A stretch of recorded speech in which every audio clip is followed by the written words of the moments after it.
Hi friends, how to tech answers YouTube ఛానల్కి స్వాగతం. ఈరోజు ఈ వీడియోలో మనం అమెజాన్ పే యూపీఐ అకౌంట్ని ఎలా క్రియేట్ చేసుకోవాలో చూద్దాం. ముందుగా అమెజాన్ యాప్ని ఇన్స్టాల్ చేసి లాగిన్ అవ్వండి. యాప్లో లాగిన్ అయ్యాక పైన అమెజాన్ పే అని కనిపిస్తుంది, దాన్ని క్లిక్ చేయండి. క్లిక్ చేసిన తర్వాత అలౌ యాక్సెస్ అని అడుగుతుంది, అక్కడ అలౌ క్లిక్ చేయండి. తర్వాత పైన Amazon pay UPI link now అనే బటన్ ఉంటుంది, దాన్ని క్లిక్ చేయండి.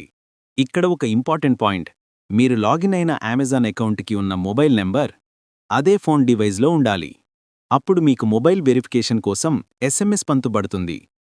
తర్వాత మీ నెంబర్కి ముందే యూపీఐ లింక్డ్ అకౌంట్ ఉంటే అక్కడ బ్యాంక్ అకౌంట్ ఫౌండ్ అని మెసేజ్ వస్తుంది.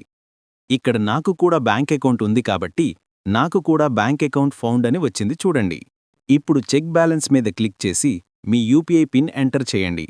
వెంటనే మీ అకౌంట్ బ్యాలెన్స్ కనిపిస్తుంది. అంతే, మీరు అమెజాన్ పే యూపీఐ అకౌంట్ని విజయవంతంగా క్రియేట్ చేసుకున్నారు. ఇంకా మీకేవైనా వీడియోస్ కావాలనిపిస్తే కింద కామెంట్ చేయండి. ఈ వీడియో నచ్చితే ఒక లైక్ కొట్టండి. ఇంకా ఇలాంటి సూపర్ టెక్ ట్రిక్స్ కోసం మా ఛానల్కి సబ్స్క్రైబ్ చేయడం మర్చిపోకండి. అలాగే బెల్ ఐకాన్ కూడా క్లిక్ చేయండి.